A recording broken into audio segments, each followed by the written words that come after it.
पुष्टि हो गई है।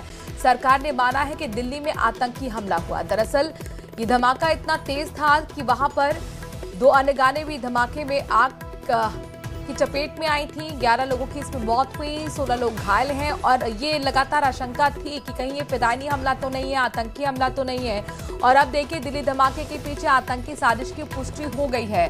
सरकार ने माना है कि दिल्ली में आतंकी हमला हुआ है और इस आतंकी हमले के पीछे कौन सा आतंकी संगठन जिसने साजिश रची, उस तक जाने की कोशिश एनआईए की रहेगी। कई मॉड्यूल से इंस्पिरेशन इस एक्सप्लोजन में देखने को मिली है।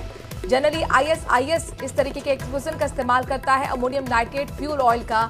और अब आतंकी हमला जब दिल्ली में हुआ, सरकार ने यह माना है कि ये आतंकी हमला था, आतंकी साजिश थी। अब उन तक पहुंचने की कोशिश होगी, क्योंकि पहले ही प्रधानमंत्री नरेंद्र मोदी कह चुके हैं कि पूरी सजा मिलेगी जो इस धमाके के पीछे के लोग हैं। आतंकी साजिश की पुष्टि हो चुकी है। सरकार ने मान लिया है कि दिल्ली में जो 10 नवंबर को धमाका हुआ था वो दरअसल आतंकी हमला था। हालांकि जैश के तार इसके पीछे जुड़ते हुए नजर आ रहे हैं। जिस तरह से जांच आगे बढ़ रही है, एक एक कड़ी को जोड़ा जा रहा है और उसमें जैश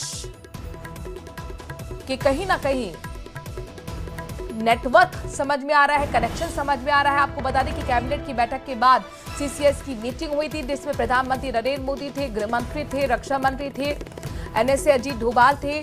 और कैबिनेट की बैठक के बाद हुई सीसीएस की बैठक में चर्चा इस मामले पर की गई, क्योंकि पूरा का मुद्दा ही यही था कि जिस तरह का आतंकी हमला 10 नवंबर को हुआ, तो अब ये पुष्टि हो चुकी है कि आतंकी हाथ इस हमले के पीछे था। डॉक्टर उमर का लगातार नाम सामने आ रहा है। जाहिर तौर पर अब तक आपने देखा कि जो भी हमले हुए करते थे उसमें कहीं ना कहीं गरीबों को यहाँ पर ब्रेन वॉश करके इस्तेमाल किया जाता था।